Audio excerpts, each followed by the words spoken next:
I never thought I would be the kind of person to get into a war with my HOA. But then again, I never thought someone would steal propane tanks right off my property during a winter power outage either. My name is Zachary Stevenson, and I have lived in the Pleasant Valley subdivision in suburban Denver, Colorado, for 5 years. The place seemed perfect when my wife Emily and I moved in. Tree-lined streets, well-maintained homes, and a community pool that actually stayed clean. We thought we had found our forever home. The HOA seemed reasonable at first, nothing too crazy. Standard stuff about lawn maintenance, no boats in driveways, keep your house painted in approved colors. All the usual suburban nonsense that you learn to live with. Things changed about 3 years ago when Gloria Patterson became the HOA president. She was a 52-year-old woman with that particular haircut that somehow all difficult middle-aged women seem to have. You know the one. Short, severely angled, highlighted blonde with dark roots that she never quite kept up with.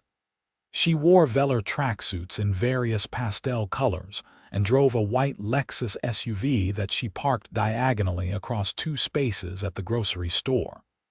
Gloria took her position as HOA president very seriously. Too seriously. Within her first month, she had quadrupled the number of violation notices sent out to residents. My neighbor got fined because his mailbox was the wrong shade of black. Another family got cited because their holiday decorations stayed up 2 days past the approved date. Gloria would drive around the neighborhood in that Lexus, a clipboard on her passenger seat, hunting for violations like a hawk searching for field mice. I had my own run-ins with her.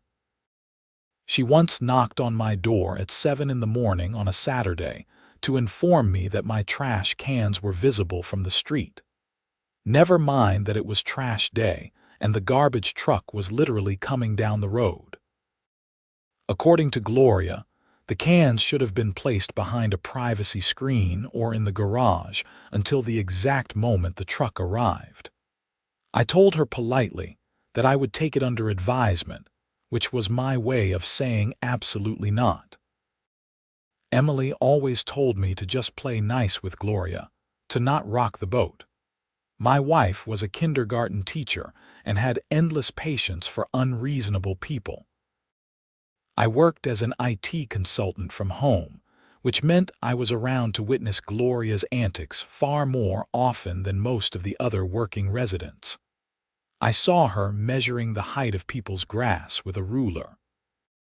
I saw her taking photographs of cars parked on the street overnight, which was apparently against some obscure bylaw nobody knew about until Gloria discovered it. But I managed to coexist with her, barely. I kept my yard immaculate, made sure my car was in the garage at night, and generally stayed off her radar. That worked fine until February of this year, when everything went completely sideways. Colorado had been having a weird winter. Warm days followed by sudden Arctic blasts that would dump snow and send temperatures plummeting. The power grid was struggling. We had already had 2 brief outages earlier in the month, nothing major, just a few hours here and there. But the Weather Service started warning about a massive cold front moving in, the kind that shut down Texas a few years back. I decided to be prepared. I went to Home Depot and bought 2 large propane tanks, the kind you use for RV camping or as backup for generators. Each tank held 40 pounds of propane. I also rented a portable propane heater that could safely run indoors. With Emily being pregnant with our first child, 6 months along, I was not taking any chances. If the power went out during a serious cold snap, I wanted to make sure we could stay warm. The tanks were not cheap. Between the propane itself, the deposit on the tanks, and the heater rental, I was out about $400, but it seemed worth it for peace of mind. I set everything up in our garage, which was attached to the house. The tanks were clearly visible, sitting upright in their proper storage position, with all the safety precautions followed to the letter. The big storm hit on a Thursday night. The temperature dropped from 45 degrees during the day to 15 below zero by midnight. The wind was howling so hard it sounded like a freight train. Snow was coming down sideways. And then, around 2 in the morning, the power went out. Our house got cold fast. Modern homes are well insulated, but when it is 15 below outside and you have no heat, physics takes over pretty quickly. Within an hour, I could see my breath inside the house. Emily was wrapped in every blanket we owned, but she was still shivering. I went out to the garage to get the propane heater set up. The garage was detached from our heating system, so it was even colder in there, probably close to 0 degrees. I had a flashlight and was moving carefully in the dark. That was when I noticed the side door to the garage was open. Not just unlocked, but actually hanging open, snow blowing inside. My first thought was that the wind had somehow blown it open, but I knew I had locked it. I always locked it. I shined my flashlight toward where I had stored the propane tanks. They were gone. Both of them. For a moment, I just stood there in complete disbelief. Who would steal propane tanks in the middle of a blizzard during a power outage? The answer, as it turned out, was someone who desperately needed propane tanks during a blizzard in a power outage. I checked the rest of the garage. Nothing else was missing. Not my tools, not Emily's bike, not the expensive lawn equipment. Just the 2 propane tanks that would have kept my pregnant wife warm during this crisis. I went back inside and told Emily what happened. She was horrified. We called 911, but the dispatcher told us that unless this was a life-threatening emergency, police response would be delayed. The entire Denver metro area was overwhelmed with accidents, medical calls, and people trapped by the storm. A theft report would have to wait. We huddled together in our bedroom, which was the smallest room and theoretically the easiest to keep warm. We wore every piece of warm clothing we owned. I even went and grabbed all the sleeping bags from our camping gear. It was miserable and scary, especially worrying about Emily and the baby. The power came back on around noon Friday after about 10 hours of being out. The house slowly warmed up. Emily and I were exhausted from being awake most of the night, cold and worried, but we were okay, and that was what mattered. Once things normalized, I started thinking about who could have stolen those tanks. It had to be someone who knew I had them. The garage door had no windows, so you could not see inside unless you opened it. Someone had to have known the tanks were there. That was when I remembered seeing Gloria's white Lexus driving slowly past my house a few days earlier. I had been bringing the tanks in from my car and setting them up. She had slowed down, watching me. At the time, I figured she was checking to see if I was violating some HOA rule about propane storage. But now, I wondered if she had been planning something else entirely. I mentioned this theory to Emily, who thought I was being paranoid. Why would the HOA president risk stealing from a resident? It made no sense. She was right that it seemed crazy, but something in my gut told me Gloria was involved. Saturday morning, after we had recovered somewhat, I filed a police report. An officer came by, took down all the information, and asked if I had serial numbers for the tanks. I actually did. When I bought them, the cashier had written the serial numbers on my receipt along with the deposit information. I had kept that receipt because I planned to eventually return the tanks for the deposit refund. The officer, a middle-aged guy named Martinez, seemed interested when I showed him the serial numbers.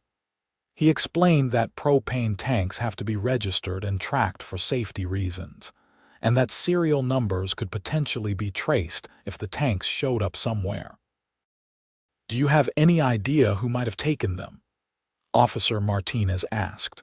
I hesitated, then told him about Gloria and how I had seen her watching me when I brought the tanks home.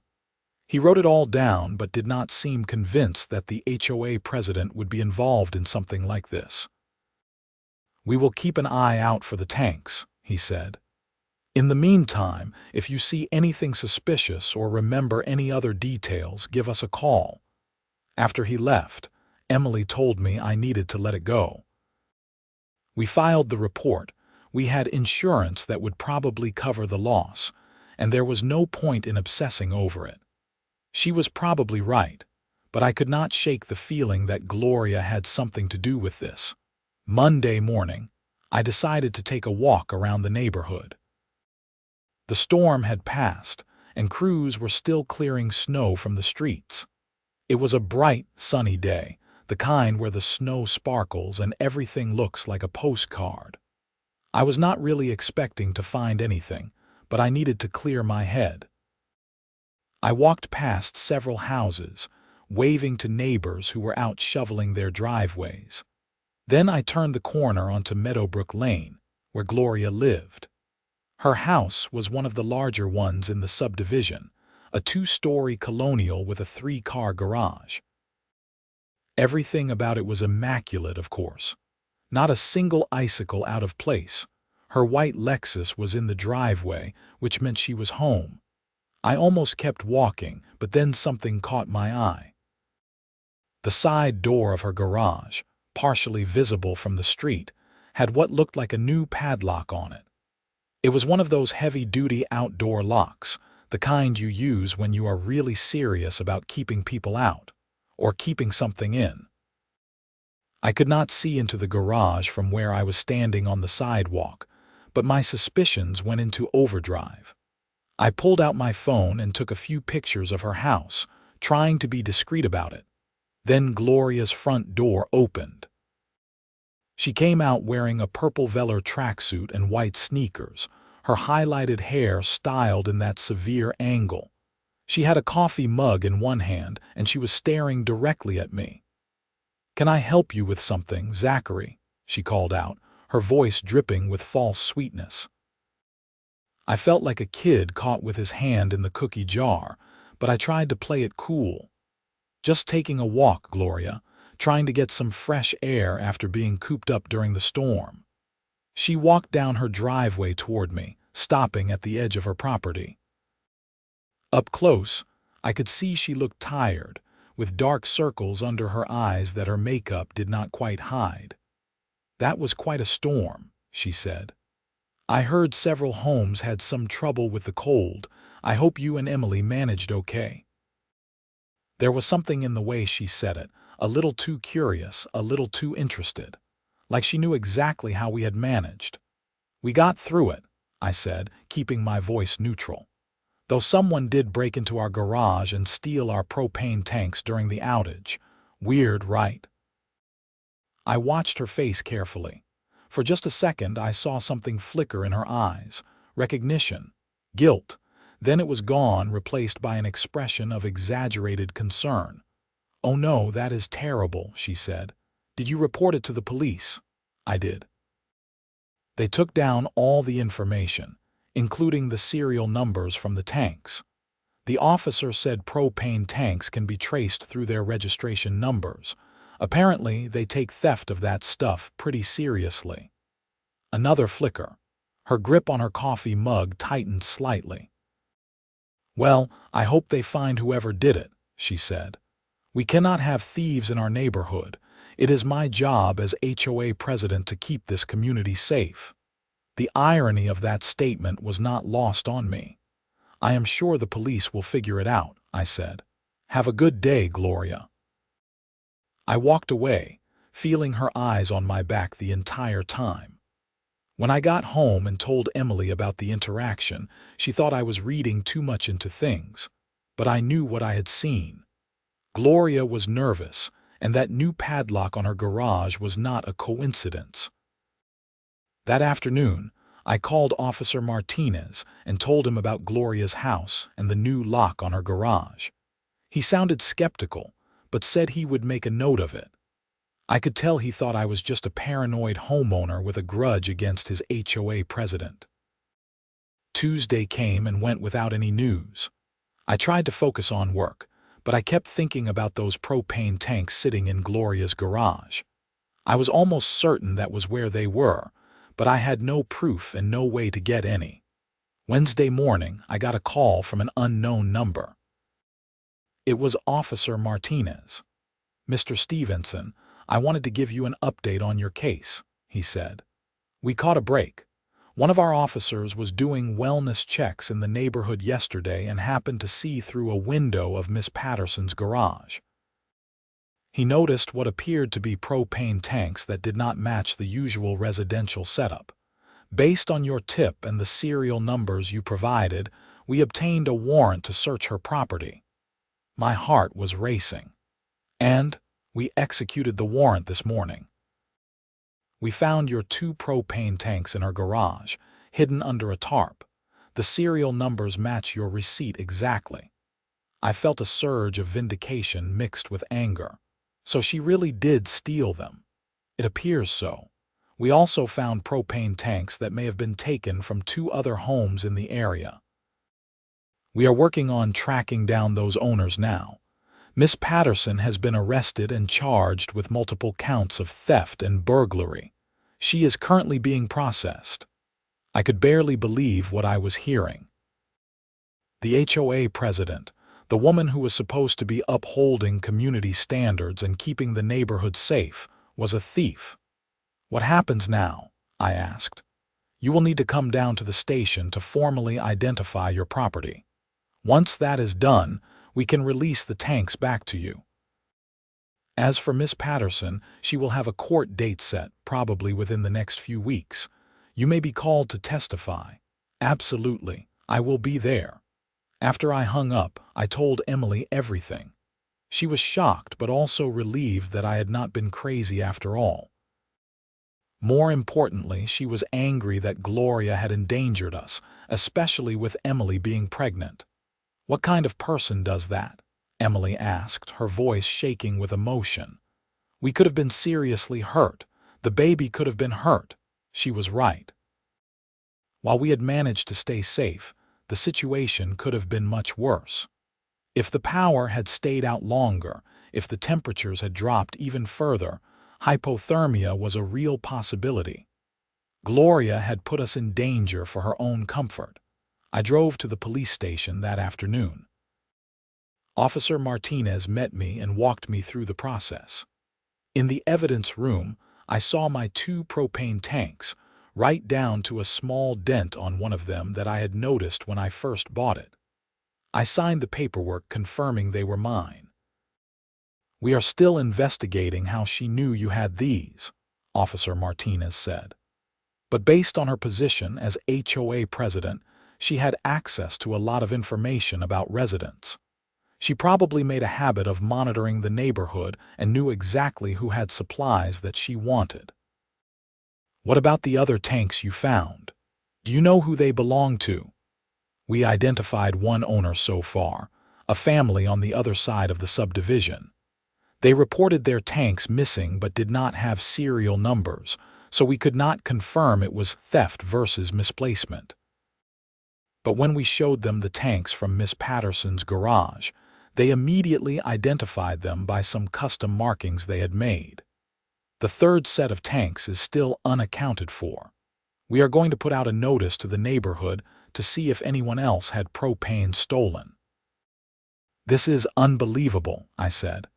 "How did she think she would get away with this?" Officer Martinez shrugged. "People in positions of authority sometimes think they are above the law, or maybe she was just desperate and not thinking clearly. Either way, she made a serious mistake." I loaded my propane tanks back into my car, grateful to have them returned even though the immediate crisis had passed.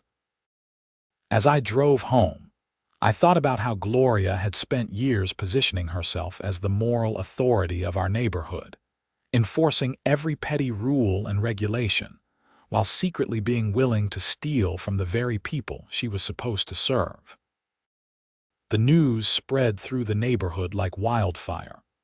By Thursday morning, everyone knew that Gloria Patterson had been arrested for stealing propane tanks during the power outage. The HOA emergency board meeting was called for Saturday morning to discuss the situation and decide on interim leadership. I attended the meeting, held in the community center. The room was packed.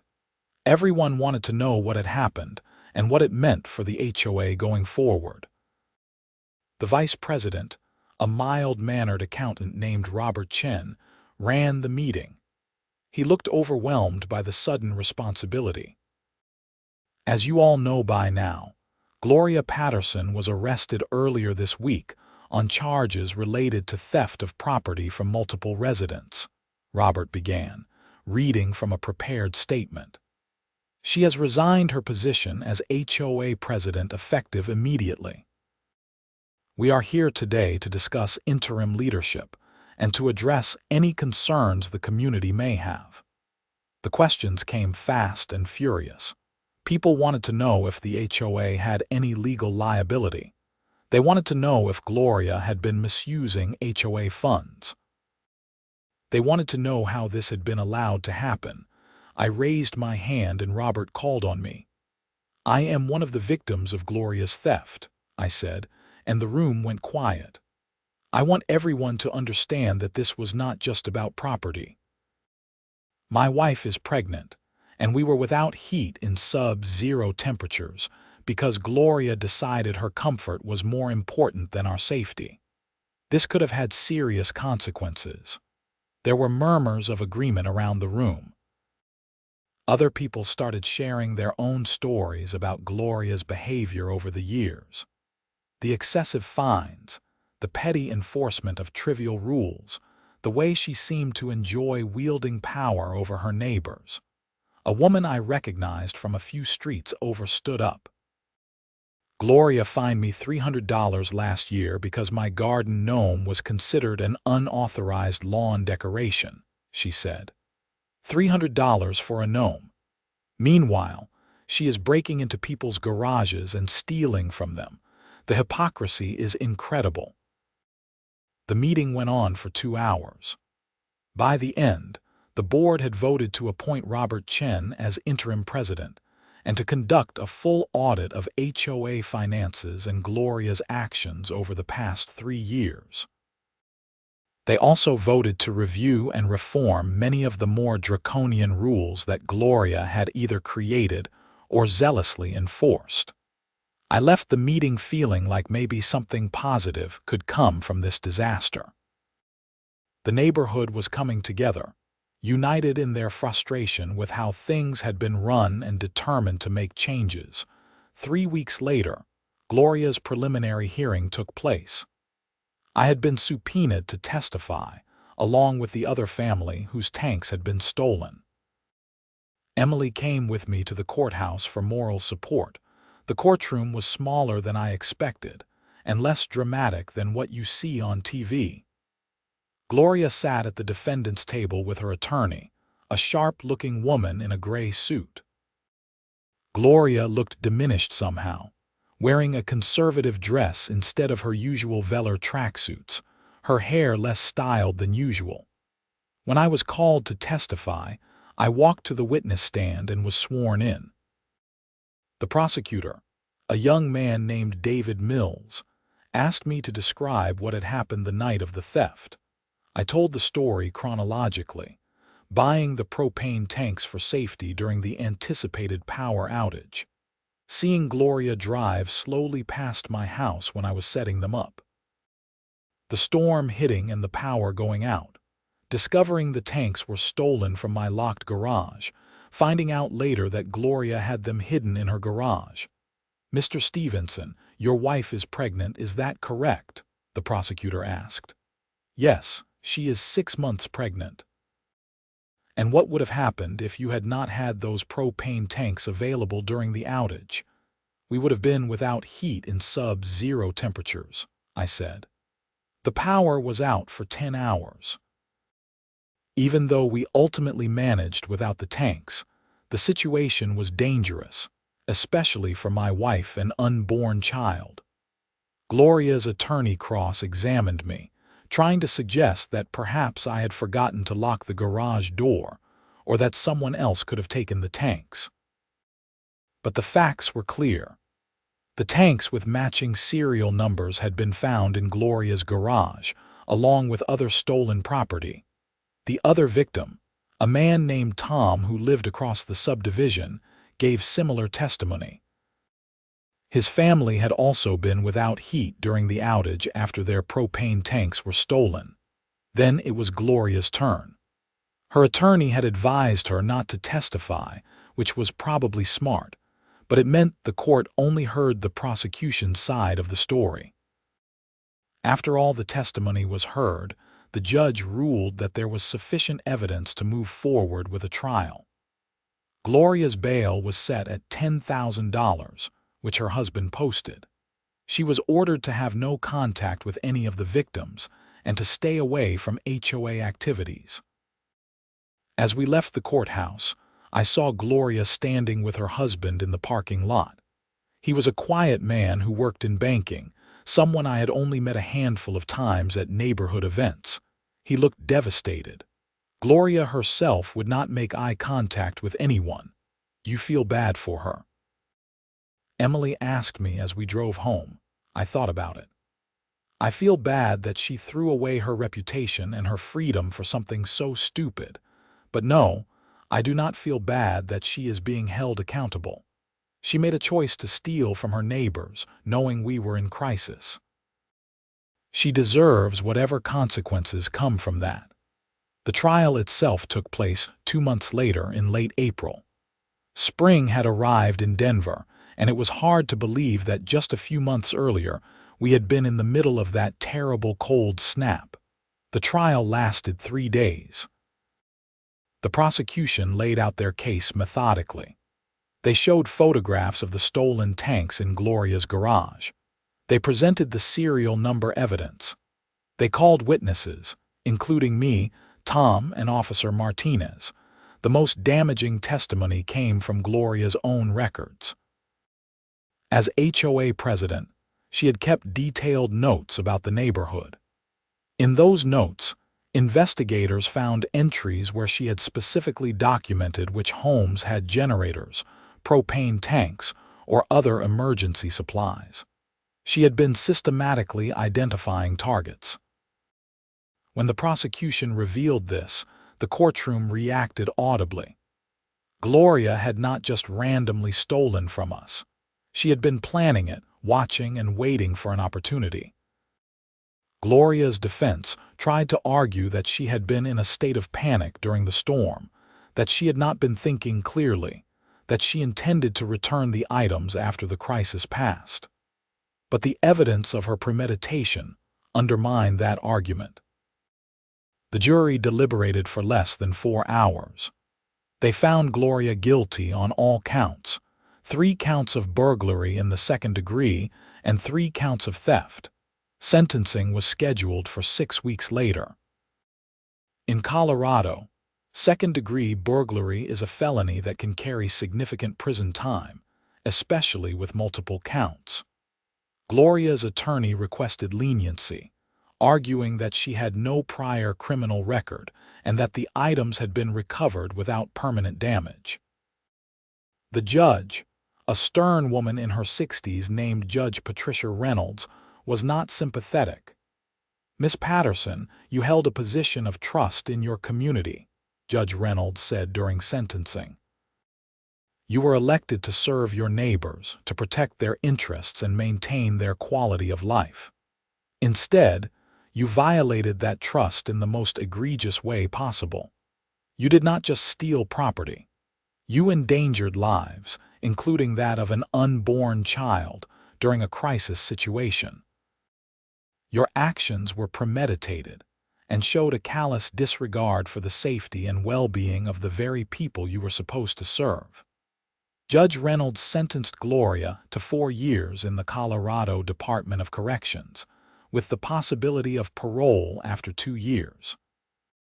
She was also ordered to pay restitution to the victims and to cover court costs. Gloria's face crumbled when she heard the sentence. Her husband, sitting in the gallery, put his head in his hands.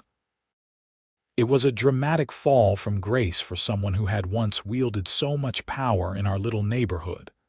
As Emily and I left the courthouse that day, I felt a complex mix of emotions. Relief that justice had been served. Satisfaction that Gloria was being held accountable.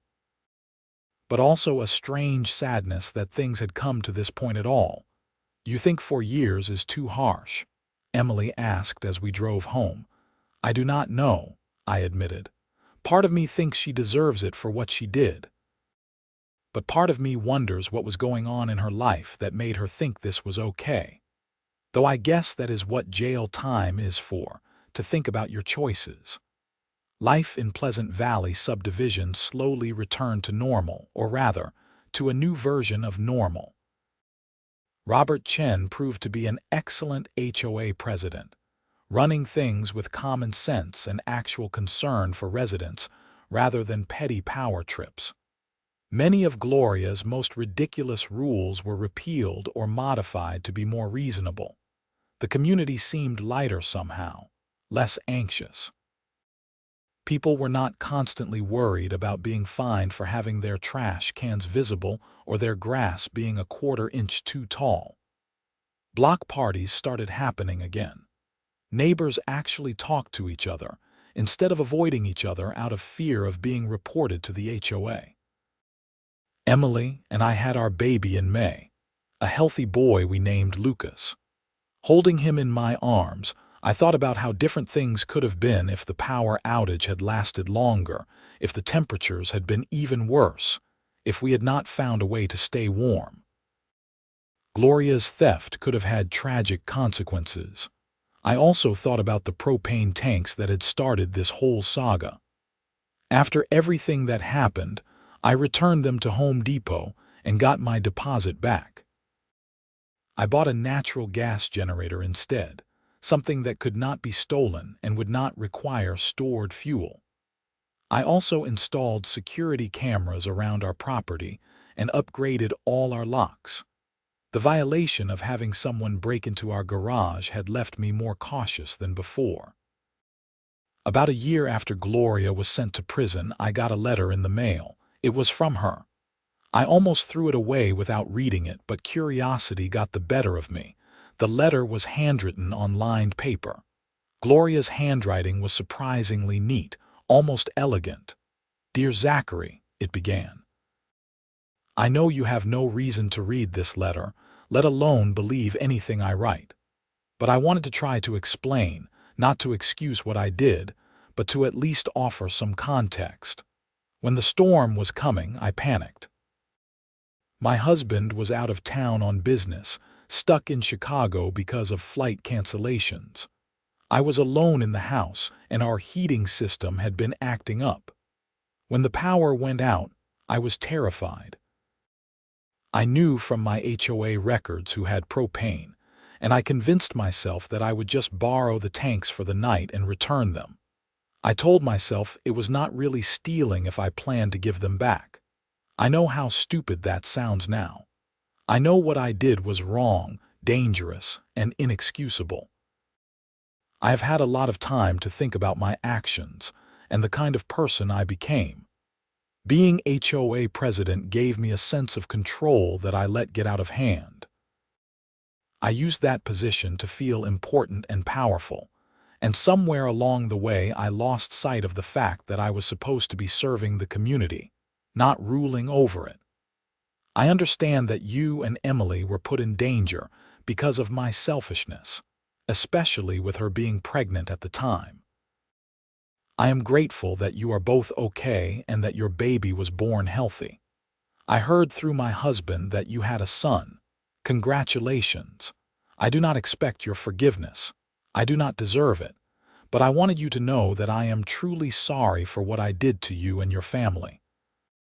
I hope that you can eventually find peace with what happened, even if you can never forgive me.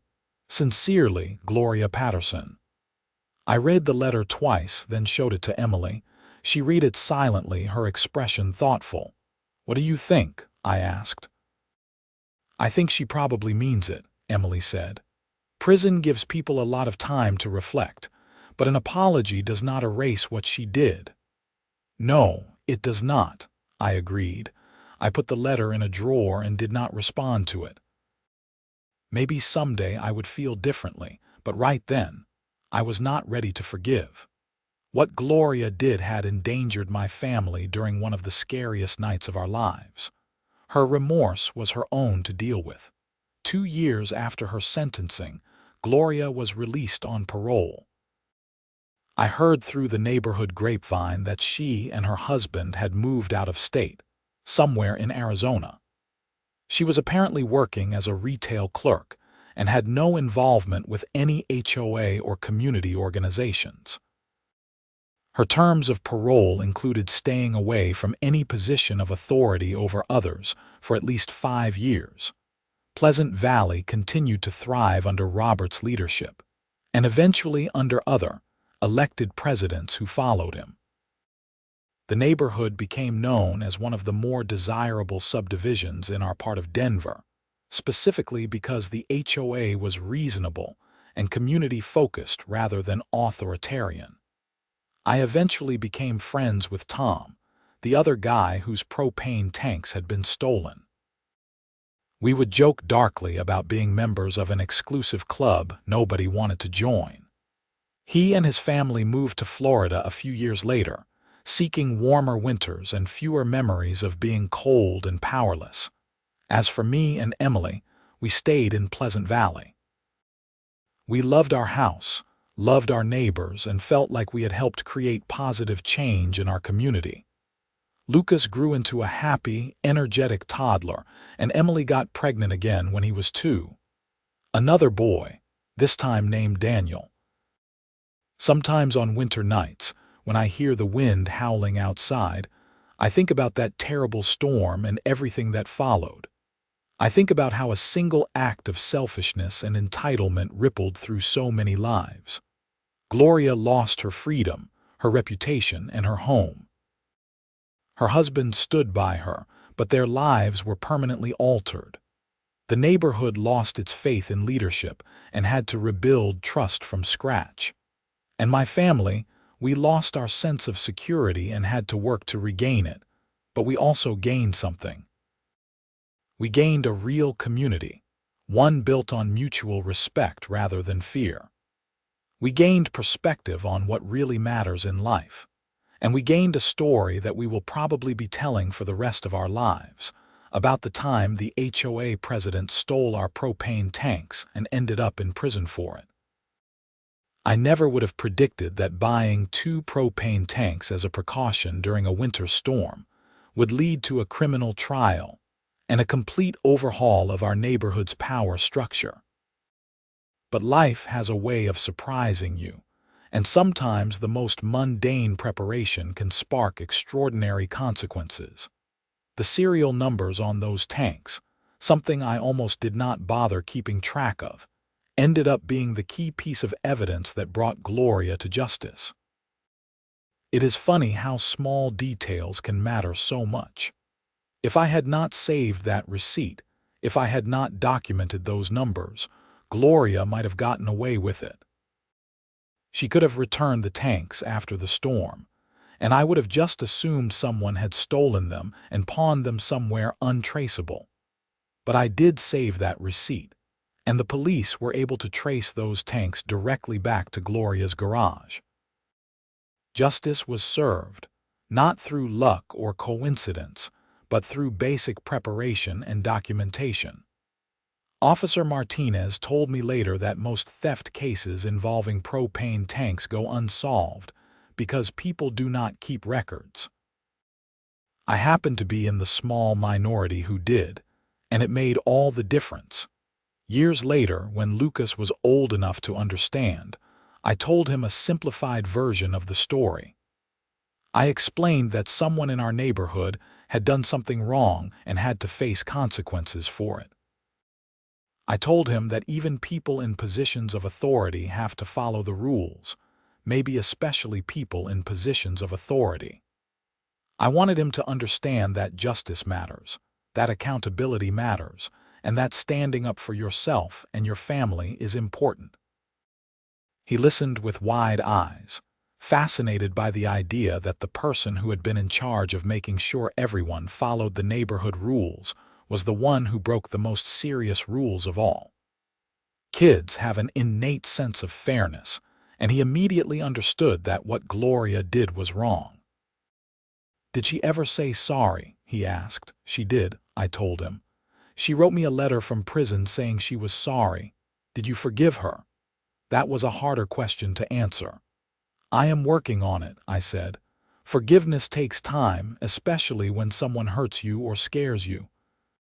But I hope that she learned from her mistakes and is trying to be a better person now." It was the truth.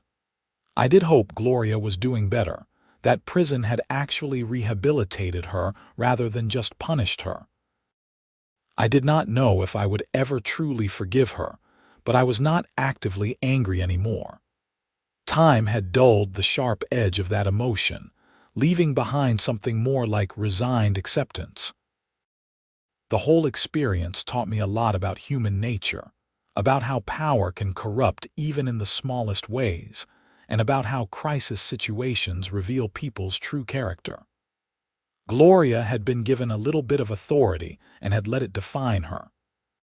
She had become so focused on controlling her environment and the people around her that, when she felt vulnerable, she could justify taking from others to protect herself.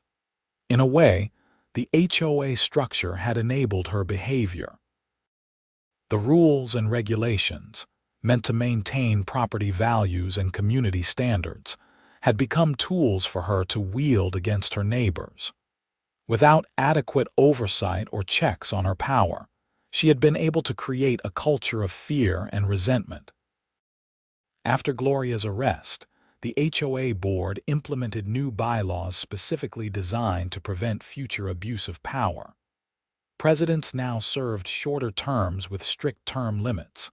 Financial decisions required approval from multiple board members. Any enforcement action had to be reviewed by a committee, rather than decided by one person. And there was a formal complaint process for residents who felt they were being unfairly targeted. These changes made Pleasant Valley a model for HOA reform in the Denver area. Other subdivisions started adopting similar policies after hearing about what happened in our neighborhood. Local news stations did stories about the case, using it as an example of why HOA governance matters and why residents need to stay involved in their community leadership. I was interviewed for one of those news segments, and the reporter asked me what I wanted people to learn from my experience. "Document everything," I said. "Keep receipts, take photos, write down dates and times. If something seems wrong, trust your instincts and investigate. And get involved in your community governance. Do not just assume the people in charge have your best interests at heart. Hold them accountable, ask questions, and make sure there are checks and balances in place." It felt strange to be giving advice on local television, but I hoped it might help someone else avoid a similar situation. The comments on the news station's website were interesting. Most people were supportive and shocked by Gloria's behavior. But some commenters actually defended her, saying the punishment was too harsh for someone with no prior record, that 4 years in prison was excessive for property theft. Those comments bothered me at first. They seemed to minimize what Gloria had done, treating it like she had just shoplifted a candy bar rather than systematically targeting vulnerable neighbors during a crisis. But Emily reminded me that people are entitled to their opinions, and that the legal system had already made its judgment. "You cannot control what random people on the internet think," she said. "What matters is that justice was served and our neighborhood is better now because of what happened." She was right, as usual. I stopped reading the comments and focused on moving forward with our lives. The propane tank incident became something of a legendary story in Pleasant Valley. New residents moving in would hear about it during neighborhood welcome events. It became a cautionary tale, a piece of community lore that was both entertaining and educational. I could not count how many times someone approached me at the pool or the park and said, "You are the propane tank guy, right? That is such a crazy story." I would always laugh and confirm that yes, that was me, and yes, it really did happen. Usually, people wanted to hear details that had not made it into the news stories. They wanted to know what it felt like to discover the tanks were missing, how I figured out it was Gloria, what the trial was like. I got pretty good at telling the story in a concise, engaging way. But beyond being a good story, the whole experience had a lasting impact on how I viewed community, leadership, and personal responsibility. I became more active in HOA meetings, volunteering for committees and participating in decisions that affected our neighborhood. I wanted to be part of the solution, to help create the kind of community where something like Gloria's theft could never happen again. Emily and I also became closer to our neighbors in general. Before the incident, we had been friendly but somewhat disconnected from the broader community. We knew the people on our immediate street but did not venture much beyond that. After everything that happened, we made an effort to get to know people throughout the subdivision. We attended more events, hosted more gatherings, and built real relationships with the people around us. There was something about going through a crisis together, even a crisis caused by one of our own, that bonded people.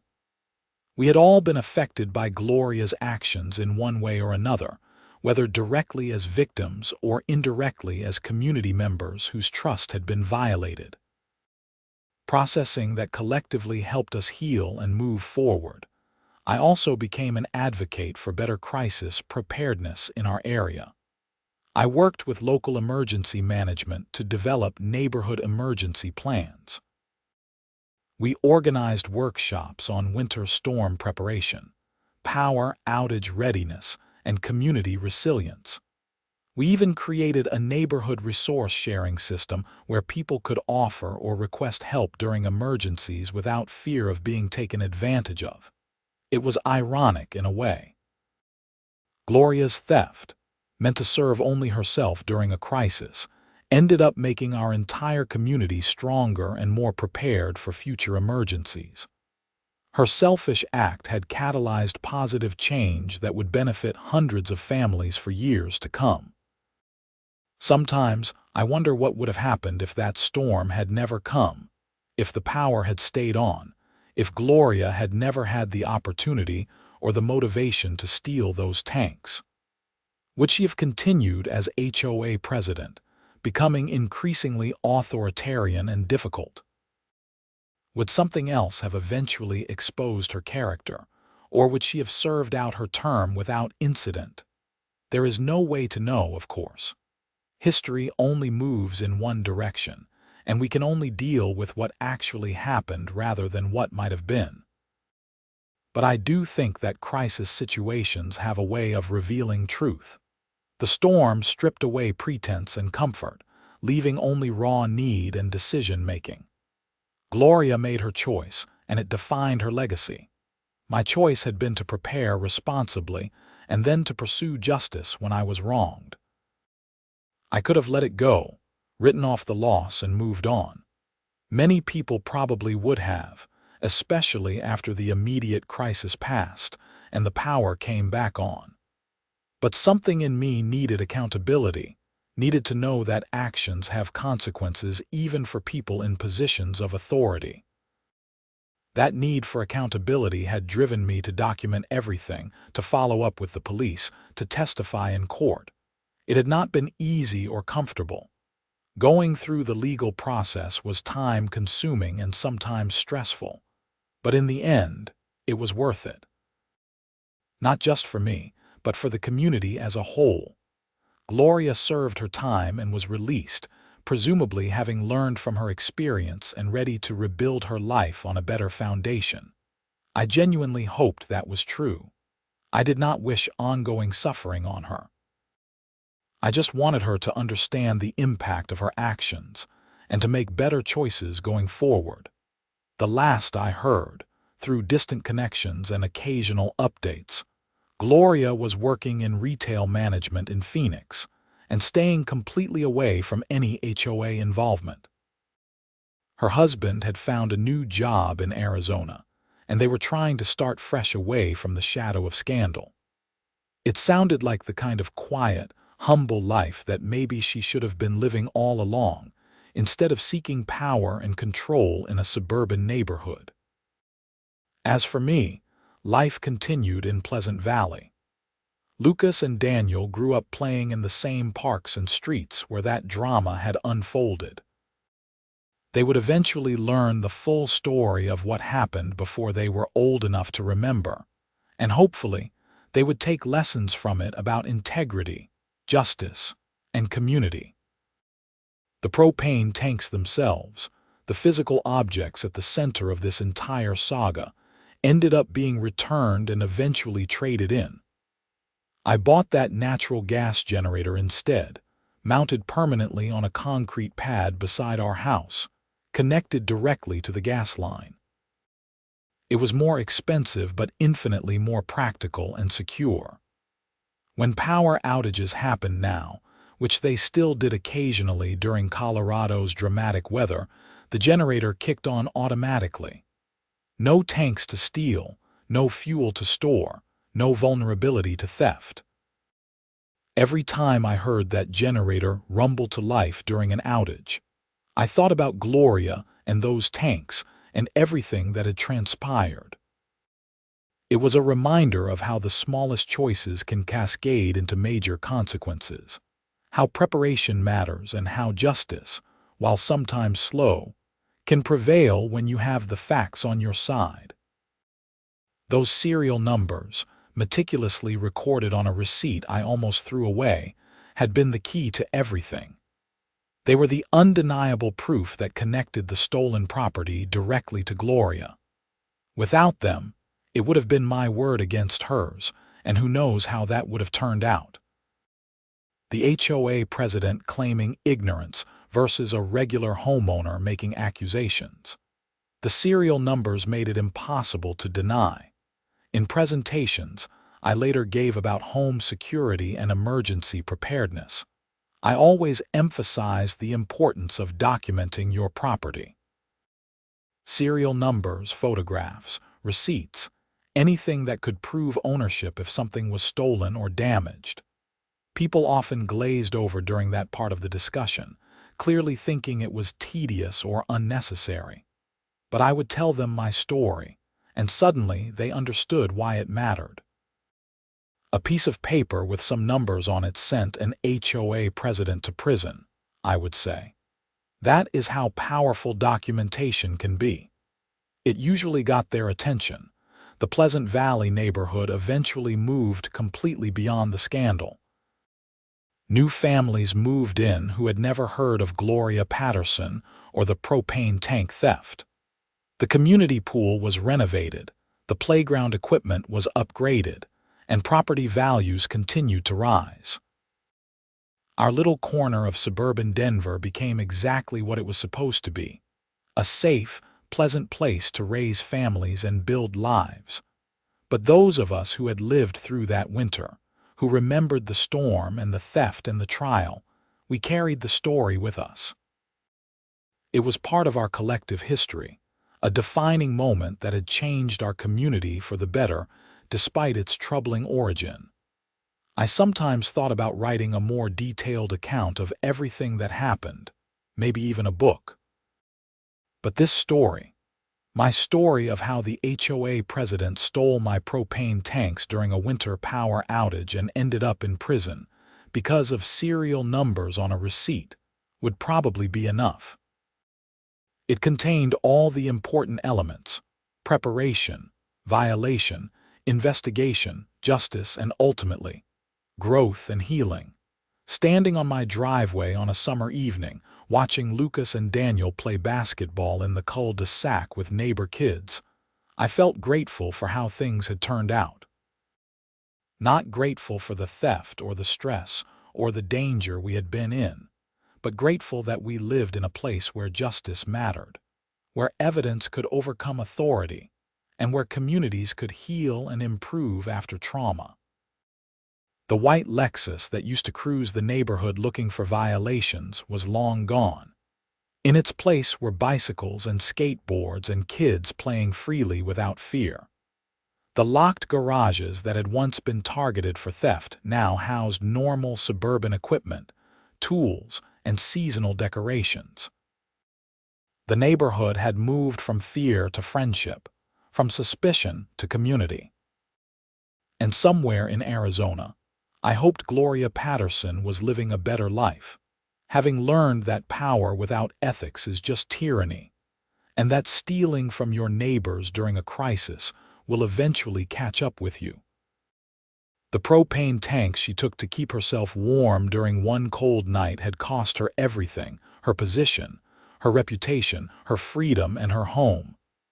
That was a steep price, but it was the price of her choices. As for me, I had my family, my home, and my community.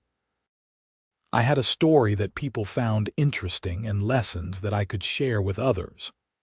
And I had the satisfaction of knowing that when I was wronged, I stood up for myself and pursued justice through the proper channels. The system had worked exactly as it was supposed to, slowly but surely, guided by evidence and facts rather than power or position. The propane tanks might have been the catalyst, but what really mattered was everything that came after. The investigation, the courage to speak up, the community coming together, and the legal system holding someone accountable regardless of their status. That was the real story, and it was a story worth telling.